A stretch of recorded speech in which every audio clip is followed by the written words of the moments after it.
volta com a Lei Complementar número 75 para falarmos agora do Procurador-Geral da República, o capítulo 8 da Lei Complementar número 75. Qual que é a preocupação da lei aqui? Mostrar como ele é escolhido, nós já vimos isso na Constituição, nos parágrafos 1º e 2º, do artigo 128, tá? E ele vai também, a lei também vai se preocupar em definir as funções do Procurador-Geral da República enquanto chefe do MPU. Depois nós vamos estudar as funções, as competências do PGR, do Procurador-Geral da República, enquanto chefe do Ministério Público Federal. Mas aqui não, aqui a importância é identificar quais são aquelas competências do PGR enquanto chefe do MPU que podem ser cobradas em um concurso público, tá? Então vejam só, artigo 25 da Lei Complementar número 75, ó.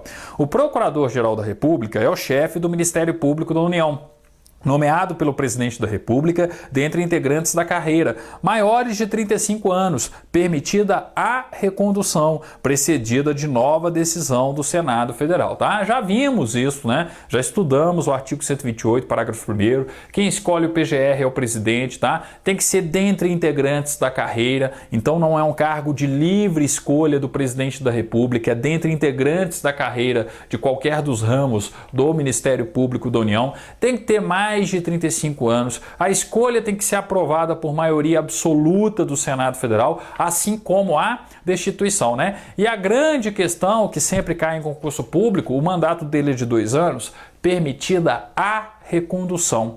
Ele pode ser reconduzido inúmeras vezes, permitida a recondução. E a cada recondução tem que ter também aprovação por maioria absoluta do Senado, tá? É diferente do Procurador-Geral de Justiça, da escolha do PGJ, chefe do Ministério Público dos Estados, chefe do Ministério Público do Distrito Federal e Territórios, tá? Ele tem mandato de 2 anos, permitida uma recondução. O PGR não, mandato de 2 anos, permitida a diversas reconduções. Não se esqueçam disso, é o grande comparativo em termos de concurso, né? Parágrafo único, já comentei aqui, ó.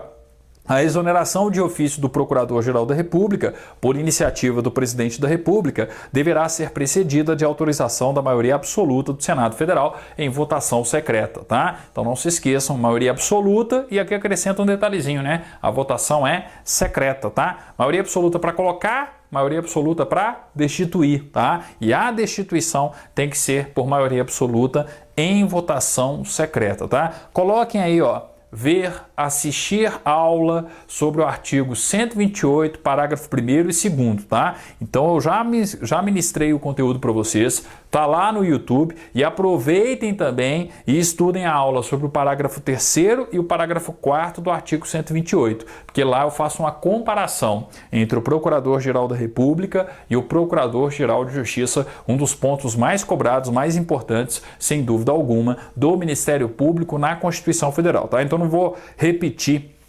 todo aquele conteúdo não deixem de assistir, está à disposição de vocês no YouTube, tá? Artigo 26. São atribuições do Procurador-Geral da República como chefe do MPU. Então atenção, tá? Cuidado com o enunciado de concurso. Enunciado está querendo o quê? Está querendo atribuições do PGR como chefe do MPU ou como chefe, como Procurador-Geral do Ministério Público Federal. Fiquem atentos ao enunciado. Então vejam, o artigo 26 fala: são atribuições do Procurador-Geral da República como chefe do Ministério Público da União. O que é importante aqui? O que pode cair em concurso público? Nós vamos marcar, vejam só. Inciso 1º. Representar a instituição, óbvio, né? Ele é o chefe do Ministério Público da União. 2. Propor ao Poder Legislativo os projetos de lei sobre o Ministério Público da União. Marquem. Uma questão óbvia, tá? Mas uma questão natural e comum também em concursos públicos. Se eu estou falando de encaminhar projeto de lei para o Congresso Nacional, naturalmente tem que ser o chefe da instituição como um todo. O chefe, o PGR, enquanto chefe do MPU, o chefe do Ministério Público da União. O mesmo valendo para o inciso 3º. Marquem também o inciso 3º, ó. Apresentar a proposta de orçamento do Ministério Público da União compatibilizando os anteprojetos dos diferentes ramos da instituição, na forma da Lei de Diretrizes Orçamentárias. Então, cada ramo, né, manda para o PGR, tá? Enquanto chefe do MPU, ele vai compatibilizar e reunir tudo em uma única proposta orçamentária a ser encaminhada para o chefe do Poder Executivo, no caso, o presidente da República. Lembrem-se, né? Questão básica: projeto de lei, encaminhamento para o Congresso Nacional, Poder Legislativo. Proposta de orçamento, encaminhamento da proposta orçamentária, o encaminhamento é para o chefe do Poder Executivo. Então, o PGR vai encaminhar a proposta orçamentária do MPU para o presidente da República. O presidente da República vai reunir com as outras propostas orçamentárias que lhe são encaminhadas, tá? E encaminhar o projeto da Lei do Orçamento Anual para o Congresso Nacional. Não se esqueçam desse detalhe orçamentário, né, que muita gente aí já estudou, inclusive em cargos específicos para a área orçamentária. Inciso 4º, atenção, marquem com 2, 3 asteriscos. É o que mais tem chance de cobrança em termos práticos de concurso. Nomear e dar posse ao Vice-Procurador-Geral da República, ao Procurador-Geral do Trabalho, ao Procurador-Geral da Justiça Militar, bem como dar posse ao Procurador-Geral de Justiça do Distrito Federal e Territórios. Atenção, eu tenho uma divisão muito importante aqui, ó. Nomear e dar posse. Então ele não só dá a posse, mas como antes, ele nomeia e dá posse para o Vice-Procurador-Geral da República, tá? Para o Procurador-Geral do Trabalho, que vai ser o chefe do Ministério Público do Trabalho, ao Procurador-Geral da Justiça Militar, que vai ser o chefe do Ministério Público Militar, né? E bem como dar posse ao Procurador-Geral de Justiça do Distrito Federal e Territórios. Por que ele não nomeia o chefe do Ministério Público do Distrito Federal e Territórios? Por que ele não nomeia, tá, o Procurador-Geral de Justiça do Distrito Federal e Territórios? Porque quem faz isso é o presidente da República. Está lá na aula sobre o artigo 128, parágrafo 3º e parágrafo 4º da Constituição da República, tá? Não se esqueçam, a escolha do PGJ, do Ministério Público do Distrito Federal e Territórios, ela é feita pelo presidente da República, de uma lista tríplice, elaborada, né, pelo próprio Ministério Público do Distrito Federal e Territórios, tá? E lembrem-se, tá? Caso ocorra a destituição do chefe do Ministério Público do Distrito Federal e Territórios, do PGJ, tá? A destituição tem que ser aprovada por maioria absoluta do Senado. Não deixem de estudar a aula sobre o artigo 128, parágrafo 3º e parágrafo 4º da Constituição. Lá vocês conseguem perceber o porquê dessa divisão presente aqui no inciso 4º, ó. Nomear e dar posse para quem? Para o Vice-Procurador-Geral da República, tá? E além disso, para o Procurador-Geral do Trabalho, chefe do MPT, Procurador-Geral da Justiça Militar, chefe do MPM, tá? E simplesmente dar posse para o PGJ do Ministério Público do Distrito Federal e Territórios, tá? Não se esqueçam dessa diferenciação, fruto da diferenciação que a própria Constituição faz lá no artigo 128, parágrafo 3º e parágrafo 4º, ok? Atenção, cuidado aí com o inciso 4º do artigo 26 da Lei Complementar, provável questão de concurso. Inciso 5º, encaminhar ao presidente da República a lista tríplice para nomeação do Procurador-Geral de Justiça do Distrito Federal e Territórios. Então, o Ministério Público do Distrito Federal e Territórios elabora uma lista tríplice, passa para o PGR e o PGR simplesmente manda para o presidente da República. Porque quem vai escolher o PGJ do Ministério Público do Distrito Federal e Territórios é o presidente, tá? Então ele é simplesmente o intermediário. Como ele é o chefe da instituição MPU, tá? E o Ministério Público do Distrito Federal e Territórios é um dos ramos do Ministério Público da União, naturalmente isso tinha que acontecer. Tudo bem, a escolha do Procurador-Geral de Justiça, do chefe do Ministério Público do Distrito Federal e Territórios, vai ser feita pelo presidente da República, conforme o artigo 128, parágrafo 3º da Constituição. Então, o MPF, né? O Ministério Público, desculpe, né? O MPF. O Ministério Público do Distrito Federal e Territórios elabora uma lista tríplice, passa para o PGR, enquanto chefe do MPU, manda para o presidente. E aí o presidente da República vai escolher o novo Procurador-Geral de Justiça do Ministério Público do Distrito Federal e Territórios. Quem que vai dar posse para ele? O PGR. Então, assim como vocês marcaram o inciso 4º, marquem também o inciso 5º, porque é uma tendência natural do examinador reunir os dois incisos na mesma questão de concurso, tá? Então, atenção com o inciso 4º, atenção com o inciso 5º. Inciso 6º, que temos no inciso 6º, encaminhar aos respectivos presidentes as listas sêxtuplas para a composição dos tribunais regionais federais, dos tribunais de justiça do Distrito Federal e Territórios, do Superior Tribunal de Justiça e do Tribunal Superior do Trabalho e dos tribunais regionais do trabalho. O que é isso aqui? Encaminhar a lista sêxtupla para escolha pelo 5º Constitucional. Um membro do Ministério Público não pode se tornar um magistrado ingressando pelo 5º Constitucional. Nós não vimos isso, não estudamos isso no artigo 94 da Constituição da República. Quais são os tribunais no Brasil que apresentam o 5º Constitucional em sua composição, né? Eu tenho o 5º Constitucional nos TRFs, deixa eu pegar um outro pincel aqui, tá? Eu tenho o 5º Constitucional, vamos lá, ó.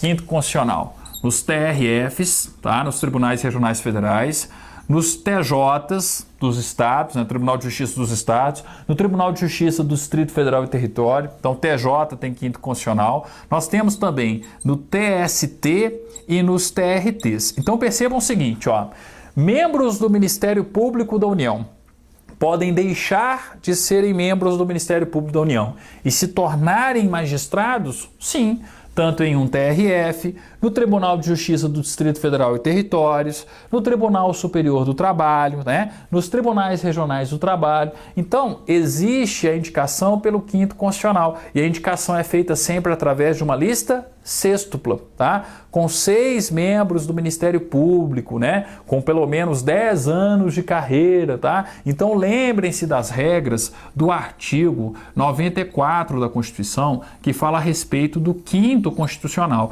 E aqui estão os tribunais no Brasil que possuem 5º Constitucional. E lembrem-se também da composição do STJ, prevista lá no artigo 104, tá? E o STJ é o único tribunal no Brasil onde existe um terço constitucional. Eu não posso falar que o STJ tem 5º. Eu já comentei isso lá no artigo 94 e no artigo 104 da Constituição. O STJ tem terço constitucional. Então, membros do Ministério Público podem se tornar, tá? E especificamente aqui, membros do Ministério Público Federal ou membros do Ministério Público do Distrito Federal e Territórios.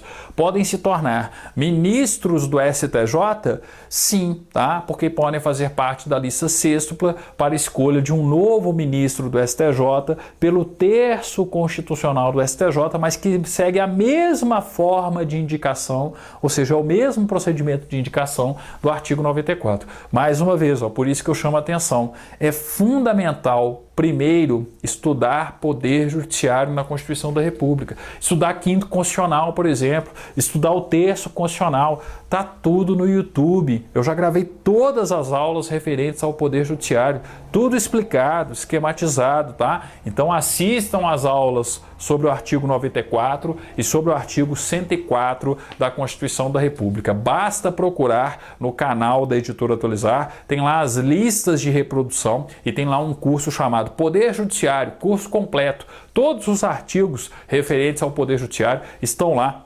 nessa listagem, tá? No canal da Editora Atualizar no YouTube. Não deixem de fazer isso, tá? Então percebam, ó, quem que encaminha as listas sêxtuplas quando as indicações envolvem os ramos do Ministério Público da União?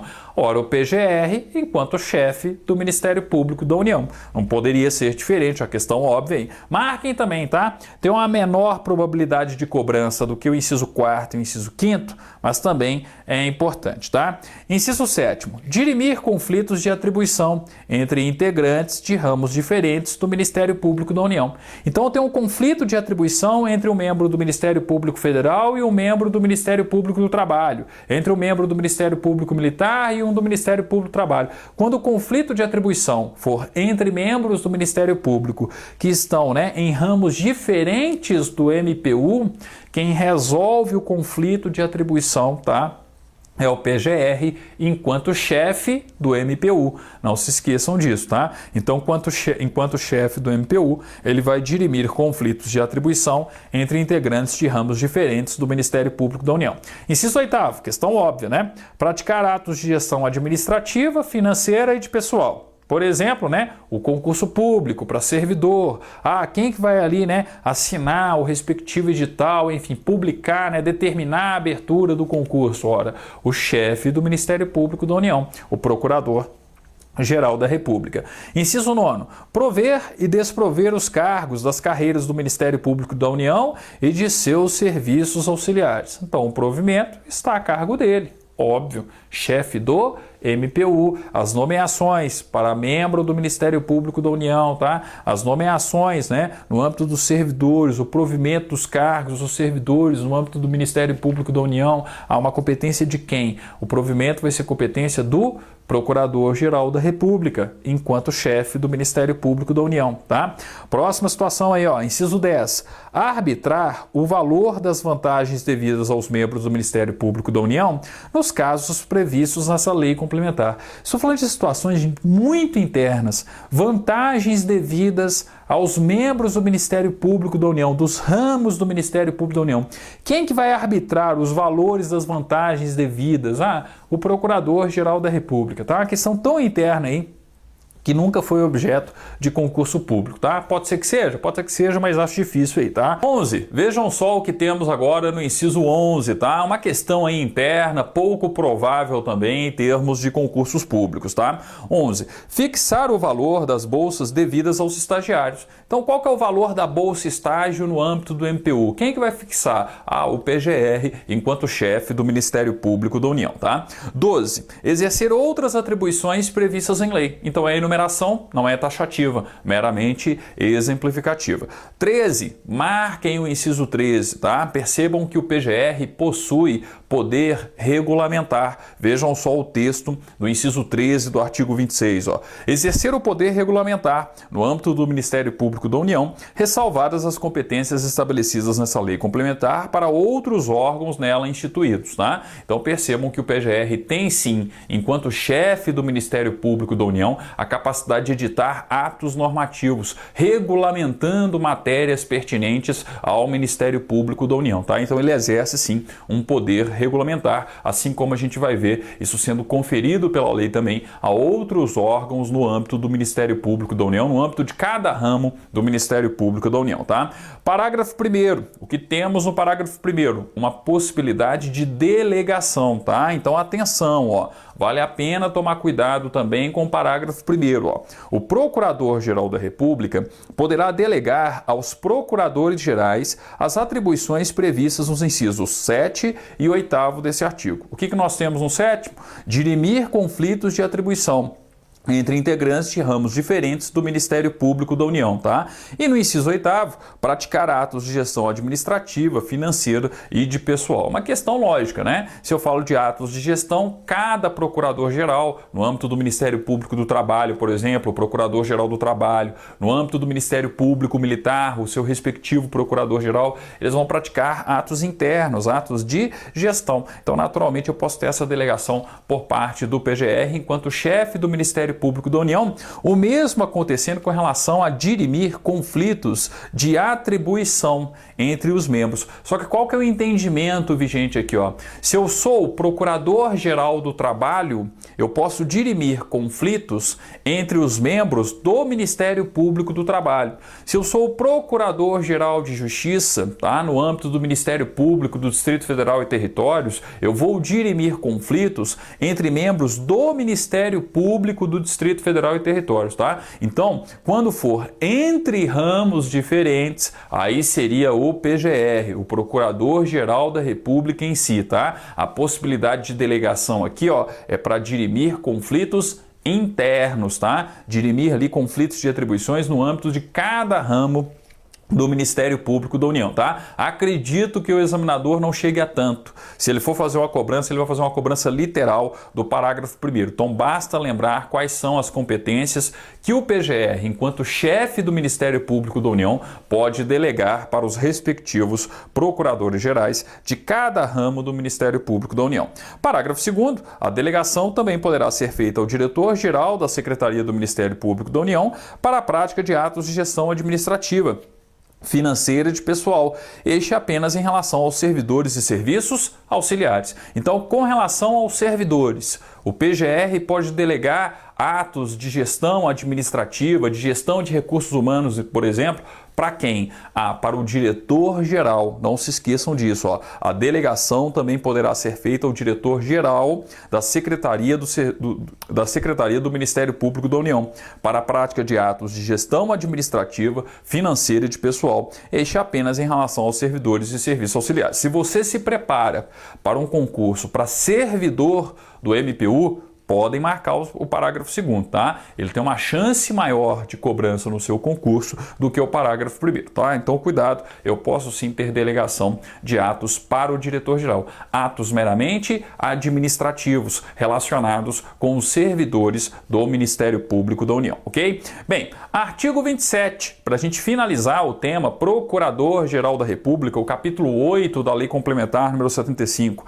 O Procurador-Geral da República designará, dentre os integrantes da carreira maiores de 35 anos, o vice-procurador-geral da República, que o substituirá em seus impedimentos. No caso de vacância, exercerá o cargo de vice-presidente do Conselho Superior do Ministério Público Federal até o provimento definitivo do cargo. Então, se porventura, nós temos uma vacância, tá?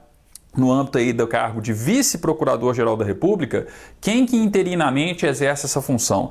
No caso de vacância, exercerá o cargo de vice-presidente, o vice-presidente, melhor dizendo, do Conselho Superior do Ministério Público Federal até provimento definitivo do cargo, tá? Então, atenção, o PGR vai designar, dentre integrantes da carreira, maiores de 35 anos, não se esqueçam desse maiores de 35 anos, o vice-procurador-geral da República, para substituí-lo quando necessário, tá? E no caso de vacância do cargo de vice-procurador-geral da República, interinamente, quem que vai exercer o cargo? O vice-presidente do Conselho Superior do Ministério Público Federal, até o provimento definitivo do cargo, sempre aqui falando do cargo de vice-procurador-geral da República, tá? Marquem o 27 aí, principalmente, para aquelas bancas examinadoras que são bancas mais literais, que copiam e colam o texto da legislação na prova de vocês, tá? Não é uma questão muito